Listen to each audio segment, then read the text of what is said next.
자, 우리 이번 시간에 살펴볼 이야기는 우리가 소프트웨어를 정의하는 여러 가지 방법 중에 하나입니다. 자, 이게 우리가 만든 프로그램이라고 생각해 보세요. 저는 프로그램이라고 하는 이것은 크게 입력에 대해서 저 프로그램이 어떤 정보를 처리한 후에 그 결과를 출력하는 기계라고 할 수 있어요. 그래서 저 입력을 부르는 여러 가지 표현들이 있는데 파라미터, 아규먼트 이런 말을 많이 씁니다. 그래서 파라미터, 아규먼트라고 하는 거는 파라미터는 입력되는 정보의 형식이 있을 거고 그걸 파라미터라고 합니다. 그리고 아규먼트는 그 형식에 맞게 실제로 입력한 값을 아규먼트라고 해요. 물론 구분 못 하셔도 괜찮고 조금 혼란스럽게 사용하셔도 괜찮아요. 나중에 함수 부분에 들어가면 함수라는 거 배울 때 우리가 조금 더 적확하게 이 의미를 파악할 수 있는 기회가 있을 겁니다. 자, 아무튼 우리가 만든 프로그램은 인풋과 아웃풋으로 이루어져 있는데 저걸 줄여서 IO라고도 불러요. 그리고 우리가 이 프로그램을 만들 때 이미 웹 애플리케이션에서 URL 파라미터를 통해서 URL을 통해서 입력값을 줬고 그 결과를 이제 HTML로 아웃풋, 출력을 했었잖아요. 또 콘솔에서는 우리가 실행을 할 때 그것을 이제 화면에 그 콘솔 화면에서 출력을 했단 말이죠. 또는 뭐 프린트에 출력할 수도 있고 또는 파일에 저장하는 것도 아웃풋이라고 할 수 있습니다. 즉, 인풋도 여러 가지 종류가 있고 아웃풋도 여러 가지 종류가 있을 수 있는데 우리는 이번 시간에 살펴볼 인풋은 그 콘솔에서 여러분이 명령을 실행할 때 입력값을 주는 방법을 살펴볼 거예요. 그리고 이제 그거에 따라서 저 프로그램이 내부에서 조건문을 이용해서 입력값이 무엇이냐에 따라서 다르게 동작해서 다른 아웃풋을 출력하는 프로그램을 만들어 볼 겁니다. 실용성은 없을 거예요. 자, 검색을 해볼까요? 자신이 사용하는 검색 엔진에서 Node.js, 뭐라고 할까요? 콘솔 또는 input parameters 뭐 이런 식으로 검색을 한번 해보면 How do I pass command line argument to a Node.js? 어떻게 아규먼트를 command line에서 Node.js한테 넣을 것이냐? 여기 있는데 스탠다드 메소드라고 되어 있는 부분을 보니까 이렇게 되어 있는 걸 쓰면 된다고 되어 있어요.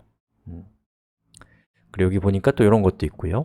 그래서 여기에서 요거 한번 일단 카피 한번 해볼게요. 이렇게 하고, 물론 우리 아직 문법을 완벽하게 배우지 않은 상태이기 때문에 문법을 배웠다면 저기는 그냥 살짝 코드만 봤어도 여러분 이해할 수 있지만 지금 그러기는 어렵습니다, 아쉽게도. 자, 이렇게 붙여넣기를 했습니다. 그리고 여기 있는 이 부분은 이렇게 지워버렸어요. 그리고 콘솔 로그 args라고 해서 한번 해볼까요? 자, 노드, 그 다음에 신텍스 밑에 있는 conditional.js라고 하고 제가 여기에다가 egoing이라고 제 닉네임을 적어볼게요. 엔터를 치면 이렇게 생긴 결과가 나와요. 그 얘기는 뭐냐면 이 arg라는 변수 안에 이렇게 생긴 정보들이 들어있다는 거예요. 저거 배열이라고 하는 형식인데 우리 아직 배우지 않았기 때문에 형식은 무시하십시오. 마음 편하게 가져주세요, 제발. 자, 그리고 이 중에 이제 첫 번째 자리에는 Node.js가 어떤 정보를 주고 있냐면 Node.js 런타임이 어디에 위치하고 있는지에 대한 정보를 주고 있어요. 그리고 두 번째 자리에는 우리가 실행시킨 이 파일의 경로를 주고 있어요. 그리고 세 번째 자리에 우리가 입력한 입력값을 주는 거예요. 자, 그럼 여기에다가 제가 이 뒤에다가는 K8805라고 이렇게 하고 실행을 시켜보면 이렇게 나오는 거죠. 즉, Node.js는 이 뒤에 들어오는 입력값들을 이렇게 그 세 번째 정보부터 입력값을 주도록 약속되어 있는 거예요. 그리고 우리가 여기 있는 이 세 번째 값을 가져오려면 어떻게 하면 되냐면 컴퓨터 프로그래밍에서는 숫자를 0부터 카운팅하는 경우가 많아요.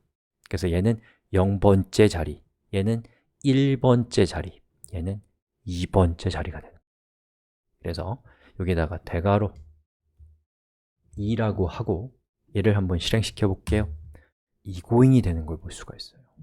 즉, 이 값이 얘가 된 것이죠.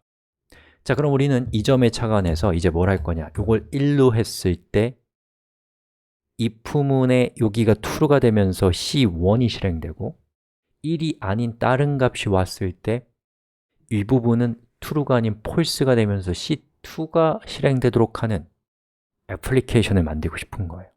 그럼 어떻게 하면 될까요? 일단은 여기 aig s2에 입력값이 첫 번째 입력값이 들어오기 때문에 얘를 여기다 놓고요.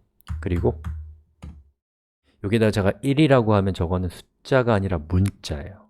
그래서 문자 1과 같다라고 하는 이 코드를 입력하면 어떻게 될까요? 엔터 치면 aig2의 값은 문자 1이 되고 문자 1과 문자 1은 정확하게 같죠? 그럼 얘가 true가 되면서 얘가 실행이 될 겁니다. 해볼게요. 엔터. 됐죠?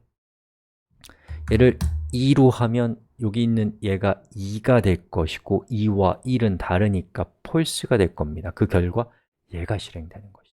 즉, 우리는 여기 있는 코드 전혀 실용적이진 않지만 뭐가 됐건 간에 이 프로그래밍이라는 것에서 이 제어문이라는 그 중에서 하나인 조건문을 통해서 이 프로그램으로 들어오는 입력값이 무엇이냐에 따라서 조건문이 다르게 동작해서 하나의 프로그램이 여러 개의 얼굴을 갖게 하는, 하나의 프로그램이 여러 가지 동작을 할 수 있도록 하는 훨씬 더 확장성 높은 똑똑한 프로그램을 만들 수 있게 된 것입니다. 여기까지 하겠습니다.